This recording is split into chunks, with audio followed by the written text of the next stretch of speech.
What's up, everybody? Sky Spider here. Finally starting to feel a little more back to normal, thank God. Um, so we got a little bit more catching up to do in the bug room today. I got to finish off two more shelves of terrestrials. I got to feed the little baby nanocharums, which thank God is down to 20 now. I got to feed the arboreals, and I got to finish some redesigns on my ant enclosure. Also on top of that, I'm picking out a handful of bugs. I think we're looking to move about 20 of our mature spiders out of here into with other breeders. Just I'm running out of room. These shelves are overflowing. So hopefully I can find someone who I trust to take over those spiders, and maybe I can get some cool spiderlings in return. Who knows? But anyway, let's go ahead and get into it.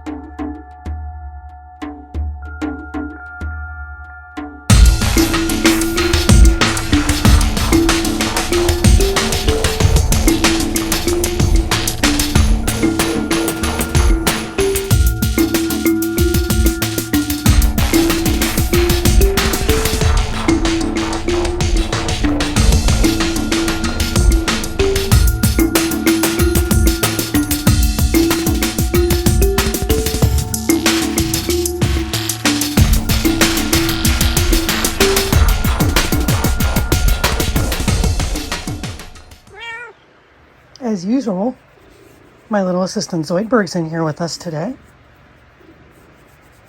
You being a good assistant, Zoidberg?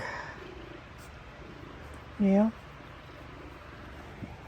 You being a good assistant? Oh yeah. Friendliest kitty ever. They don't call Sphinxes Velcro cats for nothing. He just always has to be with me. Yes, you're such a good boy, Zoidberg. I just turned the space heater on, so hopefully he's going to go sit by that while I'm working. Yeah. Boop. Silly boy. Okay, I had to start filming him again because he is being absolutely adorable. Look at this. He's just purring his head off, flopping all over the floor. Zoidberg. Zoidberg. Are you happy, Zoidberg? You're just the happiest little cat I have ever known. Oh, yes, you are. We spoil him rotten. That's probably why. Gosh, I will rub their little belly. Oh, we're not doing rabbit kicks. No rabbit kicks. We don't have a blanket. You're going to tear me up if you do that. Okay, Zoidberg. I got to get to work, buddy. You going to be a good assistant today? Let me work? Or are you just going to flop in the way all day? It's probably going to flop in the way. Still love him. Alright, so first things first is I got to get this ant enclosure addressed. As you guys know, I've been having escapes lately, and we finally figured out what it was. It's the base of the outworld on Ants Canada enclosures opens, and it's not very secure.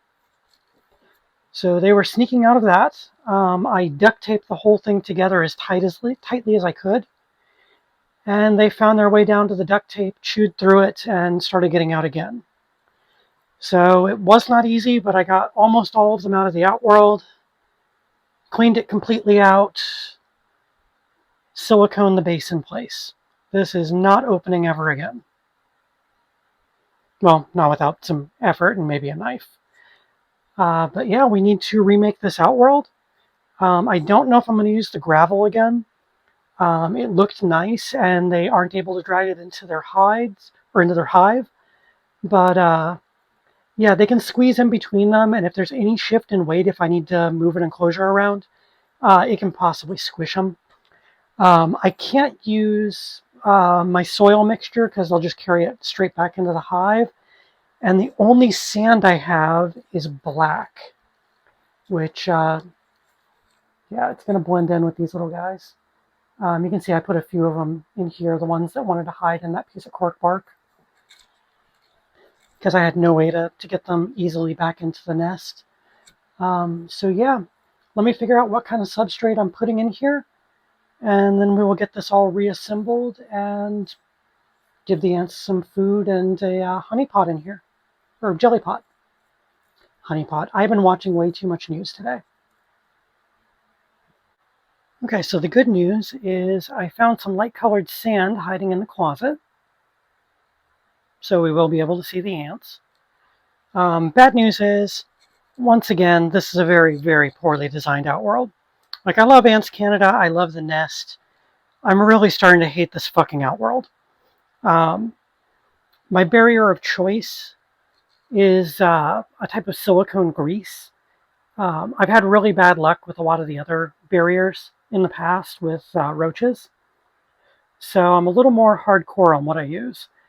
So I've got the entire lid lined with it. And I've got a very thin layer around the outside of the enclosure itself. Like about maybe that far down on the inside, of course. Unfortunately, this makes the lid hard to stay down. So I use duct tape to hold it in place. Don't fully trust that duct tape, but it's the best option I got, really, without just super gluing that shit in place. So yeah, if you ever wonder why there's tape all over my ant enclosure, it's because this lid is not very secure. Yeah, I'm probably going to super glue it at some point in the future, to be perfectly honest. Though it's going to make changing the substrate and other things very difficult and a gigantic pain in the ass. Honestly, if you're putting your ant kit together, find another brand of Outworld.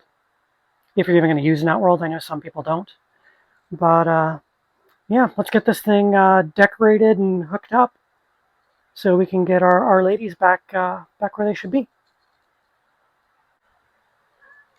Okay, we are redecorated, and I have the couple of straggler ants from the Outworld reintroduced.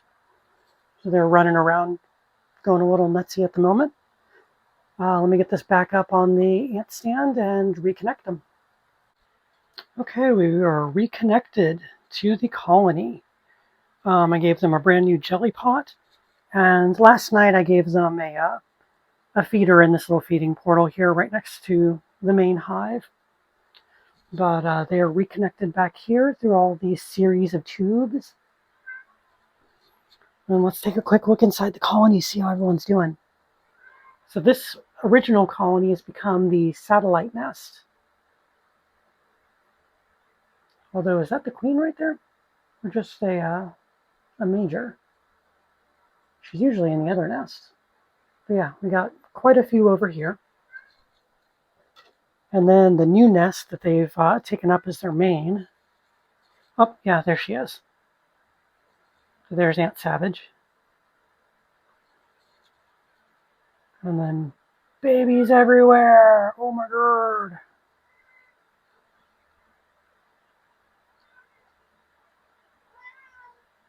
Looking wonderful. So yeah, hopefully this quells the escapes. I am going to put the actual lid on here too. In case you're wondering why there's tape there, one of the little latches that locks this in place broke off. Yeah, wonderfully designed, eh? Again, I love these. Absolutely love these. This thing's a piece of garbage. Sorry, dude. I love your videos, but make a better Outworld, please. Like, for real. Yep, since she's been freshly molted, I got a lot of excuses to show Sketty again. Sketty is one of my ambassador spiders.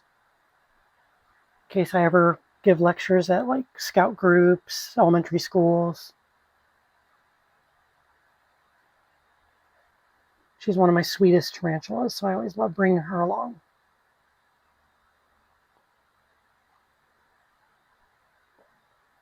There we go. Had to kind of guide the roach back to her. Yeah, my favorite thing about Aphanopelmis samani is for about a month or two after they molt, they are so iridescently blue. And like it's going to fade just to like a gray or a black. Man, for a little while, that carapace is gorgeous. Not that they aren't gorgeous all the time, but more so.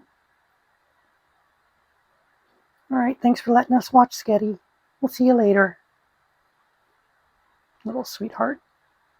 Also, a baby bulldozer. This is always different.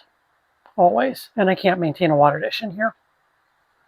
She fills it with dirt within, God, usually within a couple hours. Weird little spood. We have a molt. This is our Tarantula sazami. Man, they are beautiful spiders. I think this is a full-grown female. Pretty sure. I don't see any size difference from the last molt, so I think this is as big as they get. Wowee, that blue. Like, she was still showing blue in pre-molt, just not like this. Wow. I don't know, this is one of Rachel's spiders, and it's never molted in the time I've been caring for it. So I have never seen this with my own eyes before, and this is just phenomenal. I can see why this is one of her favorite pet spiders. Oh, we got to get this thing in a display enclosure next. Put this cutie at the top of the list. By the way, when I'm saying full grown, this spider is about 2.5 inches in leg span, maybe 3 if I'm being generous. So yeah, you gotta love these little dwarf species. They are just phenomenal. Trying to snap a couple pictures for the video still, and I want to send one to Rachel and show her what she's got to look forward to when she gets home from work tonight. Man, you're gorgeous. Time to feed one of our Brachypelma albiceps. See if I can tweezer feed today. These guys don't always do it. Oh, beautiful. Love when I can tweezer feed because you get them right where you want them. God, I really wonder why these guys evolved to have such a bright carapace with dark legs. Other than aposematic coloration, which is a warning sign that you're toxic, which is usually like red and black or white and black, like really bright opposite colors. That's the only thing I can think of. Just, I mean, it'd be feigning toxicity because it's not really the most toxic animal. I don't know, maybe there's a more toxic animal in the area that has this coloration. So we're just kind of mimicking. I don't know, these are the questions that make me wonder. Really turned me into a scientist. It's the fun questions, right? Now this curly hair right here, she's a wild type. And her name's Floof, by the way. She is the mom of all the little baby curly hairs that I have from my male locks. So Rachel's female, my male. And she's always been on the obese side. But she's also a very small, mature female. She's only about 4 inches, maybe, when a lot of curly hairs are pushing 6.5. But because of that obesity, I do not feed her very often. But she has not gotten a meal in about 6 weeks. So just to make sure she's getting the vitamins she needs, it is time. A roach leapt out of my tweezers in the exact opposite direction I wanted to, and she still got it without an issue. But yeah, curly hairs have always been a favorite of mine. They're just adorable in ways that other spiders aren't, with all that floofiness. And they've got great personalities.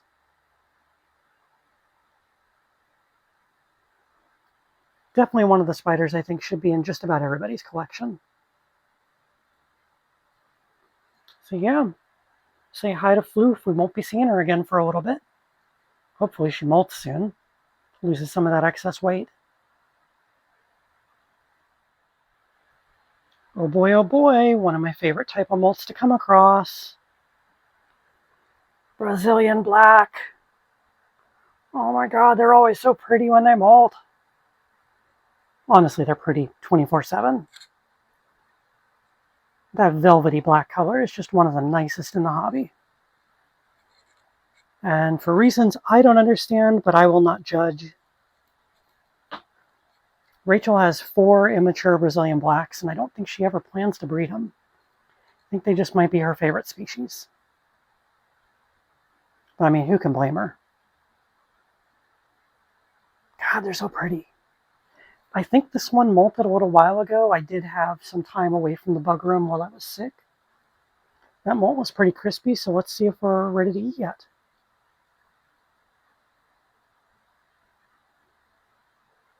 Yes, no, maybe.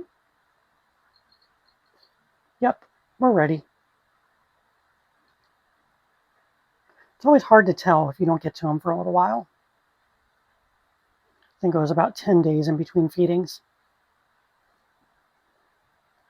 But yeah, when the molt is super crispy, pretty good chance they're ready to go.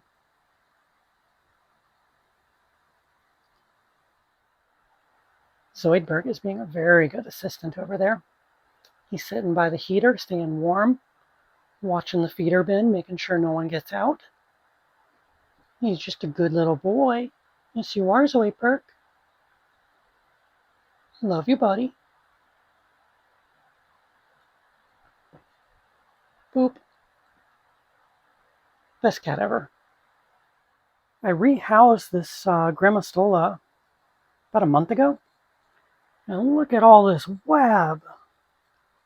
I have never seen a Grammostola that webs like this. Man, that is really cool. See how hungry she is today.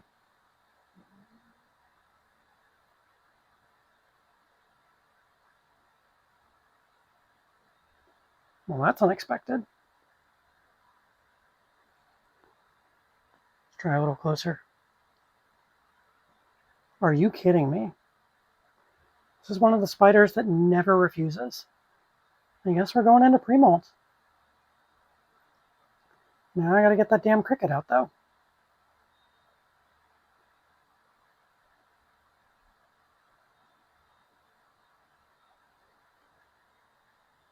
Yeah, sweetie, I gotta make you move. Are you gonna do something crazy like pounce at my tweezers? Okay, good. And cricket is there and removed. And that is how us experts do that.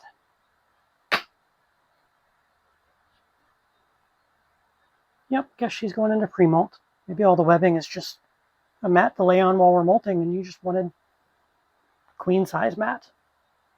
Oh yeah, you rock it, girl. Time for us to get a little horny. Oh yeah.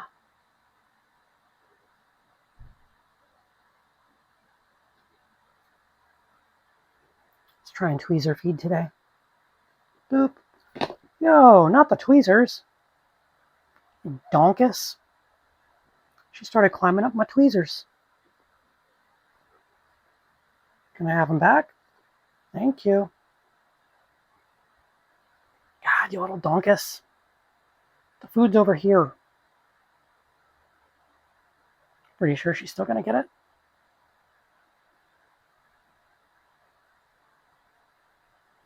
Yeah, I don't think she's ever tried to climb up my tweezers like that before.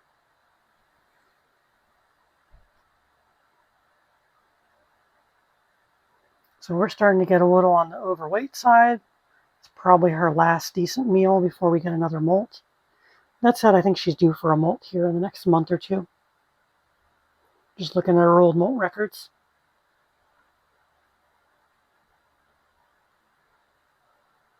Man, if you're on a college and you've got access to an MRI, CAT scan, that kind of stuff, I'd still love to test these guys to get a look at what's going on in that horn on a living spider.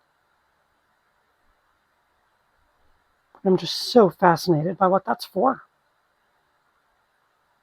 And there's no money in studying it, which means it's pretty much up to grad students or people doing it just for the curiosity of it.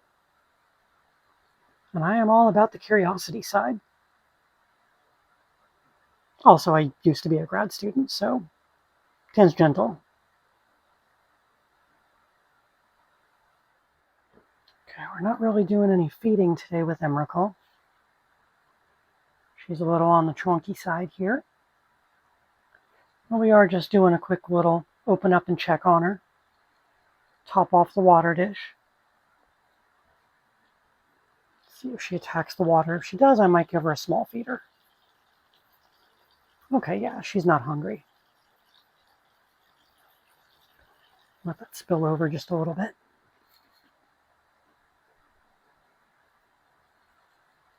But yeah, I can't resist showing one of my favorite spooters. She's so pretty. So I've got one of my Australian huntsmen in this tarantula crib right here that my friend Joe gifted me. Zoidberg's trying to join the camera. He wants to be on camera, I mean. But I need to feed this little fucker, and I don't know what to do while you're on the door. Because there's a chance you're going to come charging out of there if I open it. I mean, granted, they're not as bad as most huntsmen. But, I mean, they're about up there with some opius, I would say, as far as, like, speed and jumpiness. Let's see what happens. Yep, we bolted straight for the opening. But we are way up there now.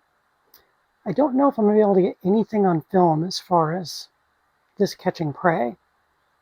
But we can give it a shot. You never know. Okay, let's leave the camera right there. No, we're going to keep running. I tried. I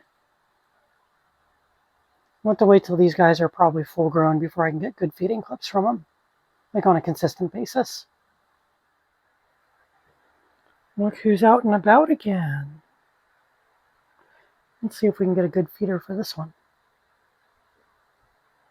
You like crickets? Yep, you like crickets.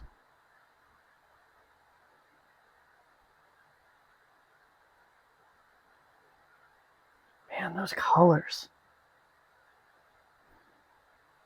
I swear, I'm becoming more and more of a dwarf keeper as I age. Just because I really don't take up hardly any room.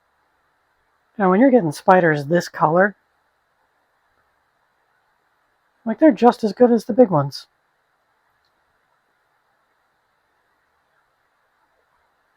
And you can have more of them. That's big for someone like me. I got a fucking Pokemon entire family here. Well, a couple of families at least.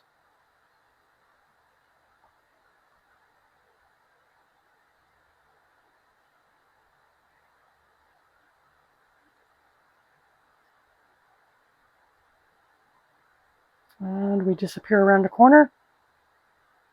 Yep. Back into the web of mystery. The spider's not out, but I just wanted to show this for a laugh. You would think this is an enclosure for like a Nucimbara, right? Like this has to be an orange bitey thing with that kind of web. Maybe a green bottle blue. Nope. This is a pink toe. Vicularia purpurea. Nothing arboreal in here. We just have a ground web. Man, these spiders can be weird sometimes. Well, it's time to feed another Versicolor. And my track record's getting really bad with these guys. Even though they're like my species. So let's see if I get to keep my tweezers today. Alright, we ready, sweetie?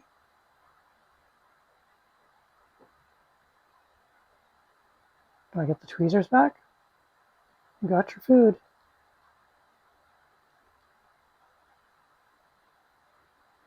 I got the tweezers back. So yeah, this is one of my little juvies.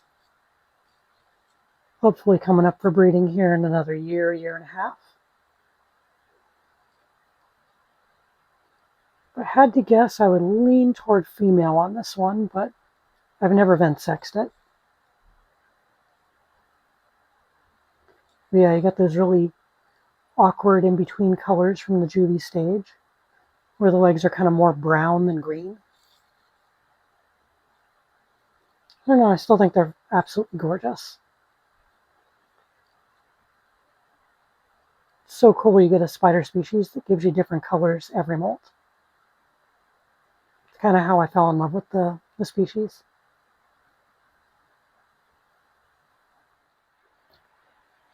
We're doing it with the Versicolors again. This is Prancer.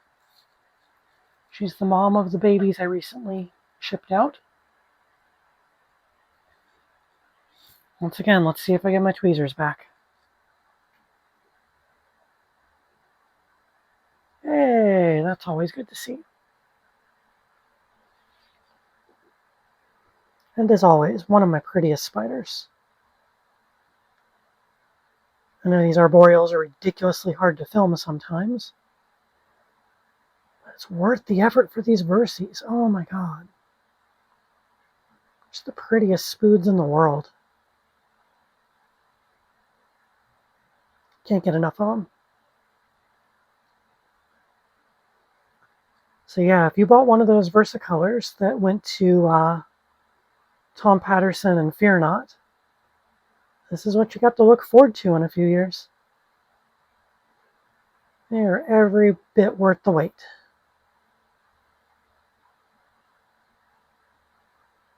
And you gotta love this nice slow happy dance we're getting. Which I can't stress enough is completely horizontal. Like if I pull out here, that's the normal view. She's literally just hanging on the door. I'd open it more, but I'm afraid she'll bolt off on top of the enclosure or something.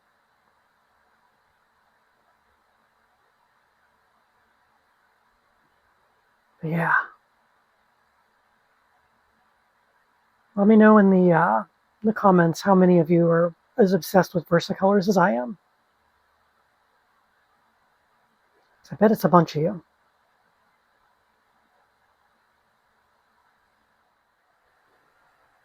Oh boy, I've been wanting to get this one on film for a while. This is Rachel's, well, sold to us as a Versicolor metallica. The genus is suggestions at best. It's a messy, messy genus. So, not the first metallica I've seen with a pink patch right at the base of the abdomen. But I mean, it fits all the other diagnostic criteria. You got the white-tipped hairs, the blue coloration. Well, let me get the light off here, see if we can get a meal on camera still. Okay, do I want to eat? Yes, we do. Can I have my tweezers back, please? Thank you. You're more friendly than most of my Versicolors.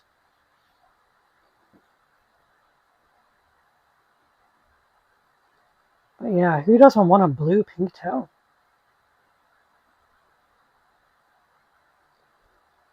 Just, yeah, that red patch. I swear, these species have so much geographical overlap. There's definitely some inbreeding going on even in the wild.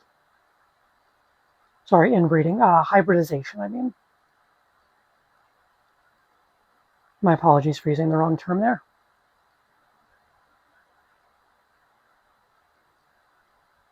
But yeah, it's very possible to get a hybrid from a wild-caught specimen. This was a captive born. So potentially a hybrid in its past, or possibly when they were paired, they weren't paired a specific metallica to metallica. But yeah, the genus is a mess. I tried to fix it. My college kind of prevented me. Long story, you guys can look at it in the FAQ video that I put out, FAQ.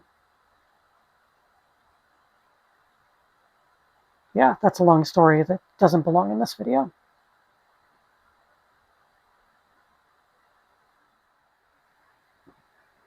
We got Lieutenant Dan here. Mr. Pooped on the door apparently this week.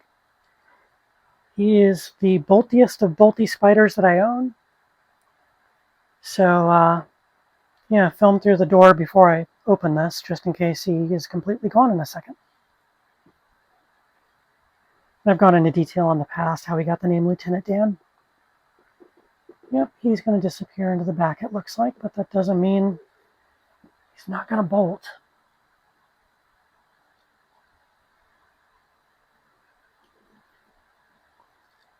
There we go. That is how we get a pokey on camera. That is one gorgeous spider. Man, I still remember when these first came into the US and people were asking $500–600 a piece for spiderlings. I got in on my first one when they were about, God, I want to say $250, $300, somewhere in there. Ended up with a male before it was possible to breed them. Still shipped it off to a vendor who ended up stealing it. Won't name any names. But yeah, now we're comfortable. I got my adult female in the bedroom. And we got this male growing up for me to breed him myself. And I'm glad these guys have dropped to about $75 now. Because this is a spider that more serious keepers should be keeping.